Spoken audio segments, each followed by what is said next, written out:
जय श्री राम। मैं मुकेश दुबे पुनः आप सभी के सामने उपस्थित हूँ। रामायण पाठ का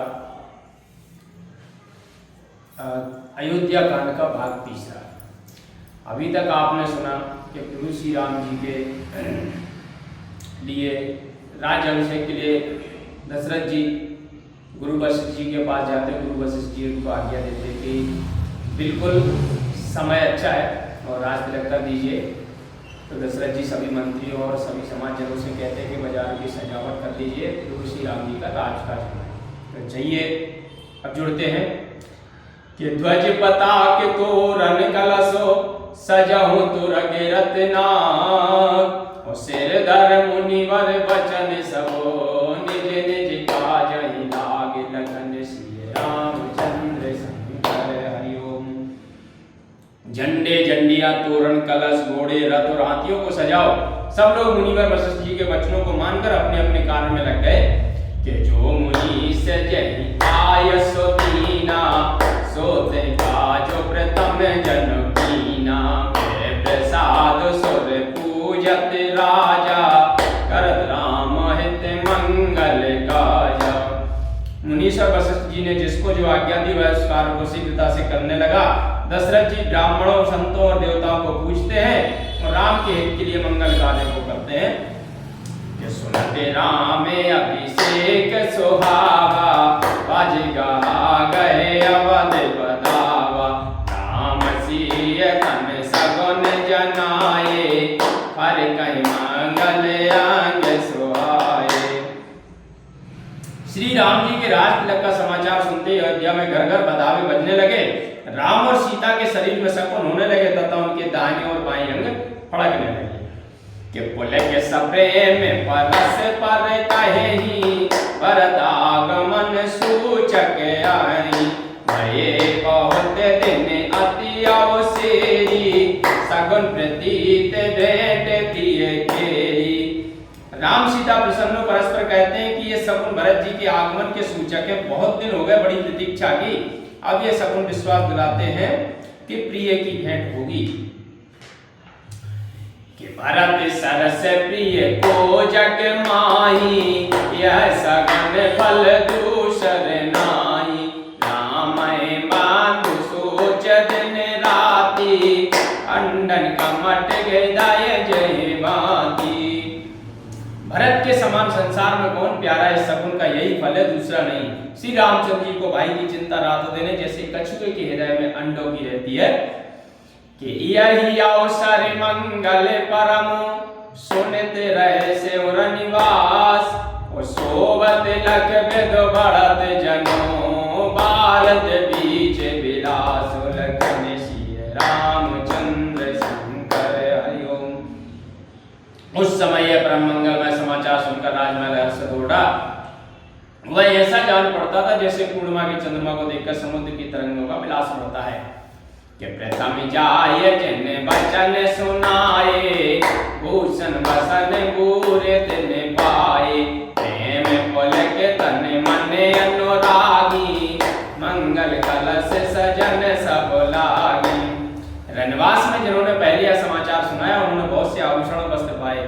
रानियों का शरीर प्रेम से पुलकित हो गया।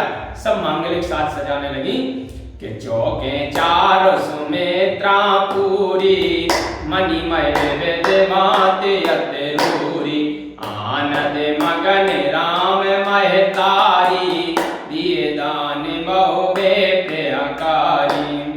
सुमित्रा ने सुंदर चौके पूरी जो रत्नमय कई प्रकार से अत्यंत रम्य थे। राम जी की माता कौशल्या भी आनंद मग्न थी। उन्होंने ब्राह्मणों को बुलाकर बहुत से दान दिए कि पूजी ग्राम देवी सुर नागा और काहे हो बहोर देने बलिभागा नहीं विदे होए राम कल्याणु देहु दया कर सो वरदानु। फिर ग्रामदेव और महादेव जी की पूजा कर पुनः बलि भाग देने को कहा। फिर वरदान मांगा जिस प्रकार से राम जी का कल्याण हो दया करके वही वरदान दीजिए कि गावै मंगल को कल भयनी विदुबदनी मृग सावक नयनी। चंद्रमा के समान सुंदर मुख वाली मृगलोचनी और कोयल किसी मीठी बोली बोलने वाली स्त्रियां मंगल गीत गाती हैं कि राम राज अभिषेक सुन किए हर से नर नार, लगे सुमंगल सजन सब विधि अनुकूल विचार, लखन सिय रामचंद्र शंकर। हरिओम। श्री रामचंद्र जी का राज्याभिषेक सुनकर नगर के स्त्री पुरुष हृदय में हर्षित हो गए और सब विधाता को अनुकूल जानकर सुंदर मंगल साज सजाने लगे कि तब नर नाहि वशिष्ठ बुलाए, राम राम सिख देन पठाए, बोले आगमन सुनत रघुनाथा, द्वारे आए पद नाई माता। जब राजा दशरथ जी ने गुरु वशिष्ठ जी को बुलाकर श्री रामचंद्र जी के भवन में शिक्षा देने को भेजा, तब गुरु जी का आगमन सुनते ही श्री रामचंद्र जी ने द्वार पर आकर प्रणाम किया। सादर अर्घ दे घर जाने, सोर माते पूजे सन्माने, कहे चरण सिय सहित बहोरी, बोले राम कमल कर जोरी। फिर आदर पूर्वक अर्घ देकर महल में ले आया और षोडशोपचार से पूजन कर सम्मान किया।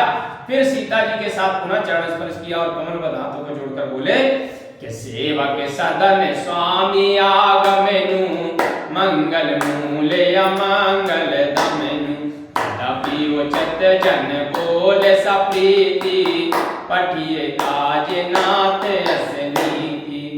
यद्यपि सेवक के घर स्वामी का आना मंगल का देने वाला और मंगल का नाश करने वाला है, तो भी है ना यह उचित था कि दास को बुलाकर कार्य के लिए भेजते कि प्रभु ताता जय प्रभु कीन सनेहु, भयो पुनीत आज यह केहू, आयस होय सुकरों गोसाई, सेवक लहाय स्वामी सेविकाई। किंतु हे प्रभु, आपने अपना प्रभुत्व छोड़कर मेरे ऊपर स्नेह किया, जिससे मेरा घर पवित्र हो गया। हे गोसाई, जो आज्ञा हो वह करूं। सेवक स्वामी की सेवा ही से शोभा पाता है कि सुन सनेह साने बचने, मुनि रघुवर प्रसन्न, राम कस न तुम कहो असे, हंस वंश अब तंस लखन सिय रामचंद्र शंकर। हरिओम। तब ऐसे प्रेम पूर्ण वचनों को सुनकर मुनि वशिष्ठ जी श्री रामचंद्र की प्रशंसा करते बोले, हे राम, तुम ऐसा क्यों ना कहो, क्योंकि तुम तो सूर्यवंश के भूषण हो।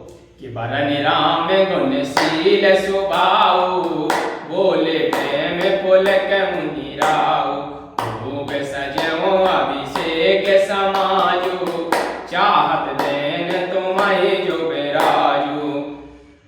मुनिराज वशिष्ठ जी श्री रामचंद्र जी के गुण और शील स्वभाव का वर्णन करके प्रेम से पुलकित होकर बोले, राजा ने राज तिलक की तैयारी की है, वे तुम्हें युवराज पद देना चाहते हैं। कि राम करहु सब संजम आजू, जो विद कुशल निवाहि काजू, पुरुष के दे राय पहि गयऊ, राम हृदय अस विस्मय भयऊ। हे राम, आज सब संयम के कार्य करो, जिससे विधाता कुशल से कार्य निभा दे। वशिष्ठ जी राम को यह शिक्षा दे राजा के पास गए। इधर राम जी के हृदय में इस बात का खेद हुआ कि जन्मे एक संग सब भाई, भोजन शयन के लीलर खाई, रन वेद उपवीत बियाह, संग संग सब भाई उछाओ। हम सब भाई एक साथ पैदा हुए, लड़कपन में खाना सोना और खेल भी साथ ही साथ किया, कर्ण छेदन यज्ञोपवीत ब्याह आदि उत्सव सब साथ हुए। तो विमल वंश यह अनुचित येकु, बंधु बिहाय बड़े अभिषेकु, विभूषा प्रेम पछतान सुहाई, हर भगत मन के कुटलाई। उत्तम कुल में यह बात बड़ी अनुचित ज्ञात होती है कि छोटे भाइयों को छोड़कर बड़े को राज्य तिलक होता है। प्रभु कैसा सुंदर पछतावा भक्तों की कुटिलता को हर लेता है। कितने ही अवसर आए लखने, मगन प्रेम आनंद, और सन्माने प्रिय वचन कहे, रघुकुल के रघुचंद्र लखन सिय रामचंद्र शंकर। हरिओम। उसी समय लक्ष्मण प्रेम के आनंद में मग्न होते वहां आए। तब रविकुल रूपी कमलों के लिए दिए चंद्र व श्री रामचंद्र जी ने प्रिय वचन कहकर उनका आदर सत्कार किया। बोले सियावर रामचंद्र की जय।